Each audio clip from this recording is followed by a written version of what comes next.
Hello, everyone. Thank you for joining us for this installment of Success Stories. I'm Dr. Lindsay Cawthon. I lead our Career Development Center here at Baylor College of Medicine, and I'm joined by one of our newly minted, as of yesterday, Ph.Ds, Jane Elizade. It's so wonderful to see you. Thank you. You too. And congratulations. Yeah, thank you. So exciting. So would love to just hear a little bit about your research and training background. Before I came to BCM, I did my undergrad at Yale University, and I came here, and at the time, I was really interested in stem cells, especially regenerative medicine, the idea of transforming cells into tissue that could be used therapeutically. And I was always interested kind of in using it in a neuroscience context. So I rotated in a few neuro labs, and I eventually did join a neuroscience lab. Although my program is developmental biology. So I've always kind of loved embryogenesis, but always wanted to apply it in a neuroscience context, I guess. So I actually joined a neuroscience lab here, and when I was in my fourth year, that lab actually left BCM, and I didn't want to go with it, so I actually transferred. So I switched into a lab that was more classic developmental bio. Okay. So I ended up doing my PhD on how blood and vascular cells become specified in the developing embryo, and I wound up using zebrafish and human embryonic stem cells. So I still got to do stem cells and developmental bio, but I ended up kind of pivoting away from neuroscience, which was sort of fun. Yeah. I think it's great to hear from someone that didn't have kind of this linear research journey and that you could still make it your own and still capitalize on some of the things that you really wanted to do, but actually extend your skill set into other models and other approaches too. So that's fantastic. Was it all about perspective for you, or were you just kind of like, okay, well, this is where I'm at? Well, I always really wanted to get my PhD, and I've always really liked science and always wanted to have this expertise. And I will say in the first lab, in the neuroscience lab, I always had this little pull and inkling that like, oh, maybe I would enjoy doing more classic development anyway. So when this happened and I was at this fork in the road where my options were essentially to master out or kind of start over, I pretty much knew confidently that I was willing to start over. But one thing I did do was make sure that every PI I spoke to about transferring understood the situation and understood that on top of those 3.5 years, I don't want to do another entire 7 or 8 years. Sure. I want to find someone who would work with me to develop a project that could kind of get me out the door in a reasonable amount of time. So I really prioritized that when I talked to PIs and made it clear that like I want to do a good PhD. I really want to be a great scientist, but I have this hurdle of having to sort of start over.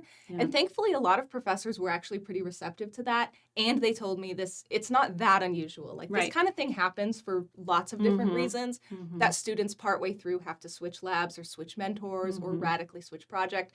So it wasn't shocking to anybody, which was nice. It felt a little shocking to me at the moment. Of course, yes. But I was pretty comforted reaching out to the grad school and professors. So once I was confident, like I want to get my PhD, they were very clear about what those options ahead of me would be. So excellent. Well, thank you for outlining that. I think that will also help those that are listening if they're ever faced with that kind of situation. It happens. Yeah, for sure. So how did you first connect with the Career Development Center, and what were some of the takeaways that you gleaned from working with this? Yeah, I had heard about the Career Center, of course, and we get emails and you guys do pop-up events and everything. But the way it really came to be for me is that I started to really feel like I don't want a postdoc. And I wasn't sure how to talk to my advisor about that because all the conversations we had were oriented around that one day I will be a PI like him.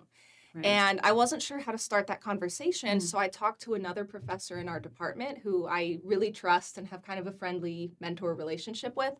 And she had a student who graduated and went and got an industry job the year prior. And I asked her, for advice. I said, I want to have this conversation with my PI, and you know him, we're all in the same department.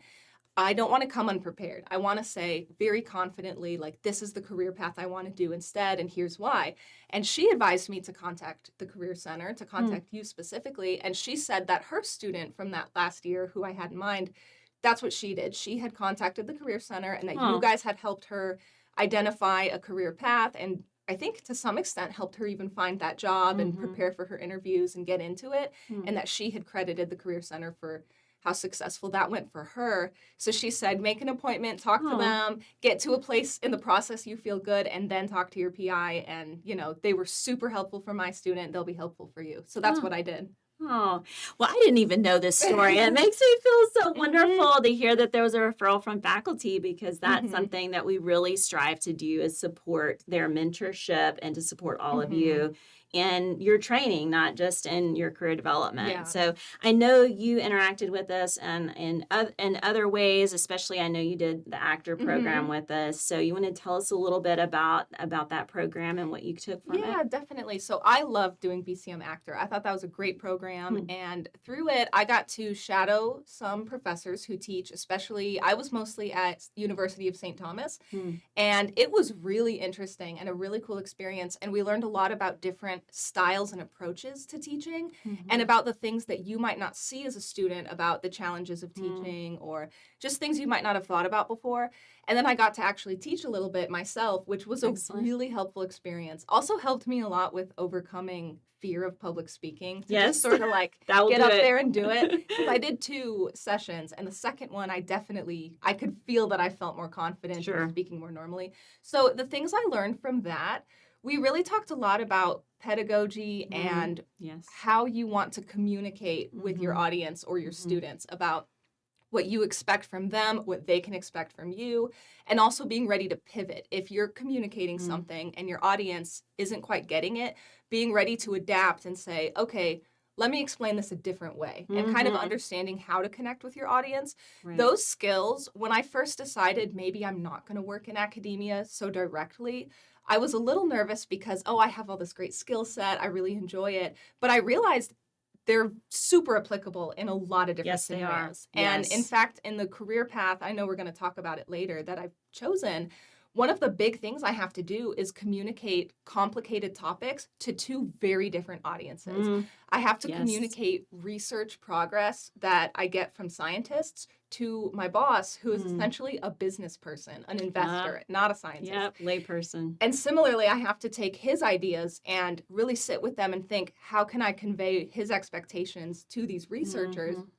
and kind of convert everyone's ideas, keeping it really accurate, but making it so everyone understands each other, Yeah. kind of being a liaison between 2 very different types of people. And I find myself thinking about things I learned in actor throughout Oh, that. Like, okay, how excellent. are they going to want to hear this information? How will they digest it?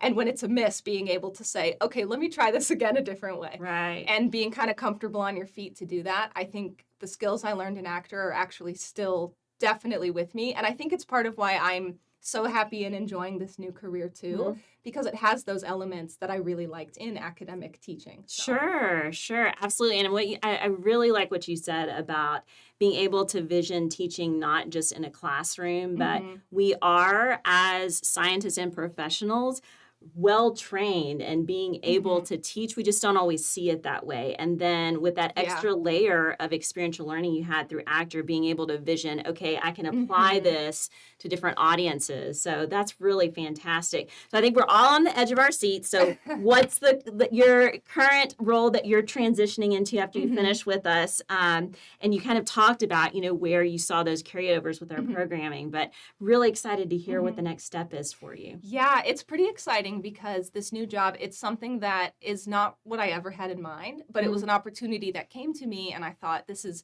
interesting and different. I don't know if it's for me. And then the more I got into it and through my interviews and shadowing, I realized it was like a perfect position for me, actually. Yes. So I'm going to be the director of a research foundation called the Rainer Cerebellum Mm. Project. And it's kind of interesting. It's a small boutique foundation, and they're based in Fort Worth. Okay. So still in Texas, but I will have to move from Houston. Yes. But it's a small foundation, and the head of it is actually a man who runs an investment banking firm and like a private equity firm. So he's a finance man. Wow. But for personal reasons, he became really interested in cerebellar research, like Hmm. neurodegeneration and neural injuries and things like Mm-hmm. that. He had some family relations that like he had people Mm-hmm. in his family who had neurological defects and things. And so it's something very personal to him. And he wants to give away a lot of his wealth to research labs, but he wants to give really smartly. So he wants Sure. somebody who's really competent and really fluent in the science who can go to those labs that are funded, and they're all around the country, and some of them are even outside of the country. And so I'll be going on site visits, and I'll be talking to those researchers and seeing kind of how the research is going, what their updates are, what they need from the foundation in terms of, do they need more money? Do they need us to hire somebody? Do they need more instruction on our end of things? And kind of compiling a report.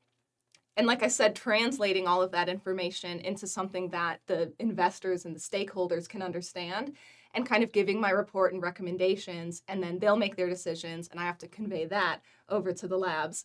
And then along the way, there's a bunch of fun stuff. We get to do research conferences. I still get to go to conferences because they want me to stay up to date with research. Sure, yes. But instead, I'm going as a representative of a foundation. And what's fun is at the conferences, I get to go up to labs and say, we're interested in giving you money to do research. Instead of being Amazing. on the other end, where normally we're trying to get money for research, instead to Give be some like, good news. I'm interested in what you're doing. Yeah, why don't you apply for funding? So that's kind of fun.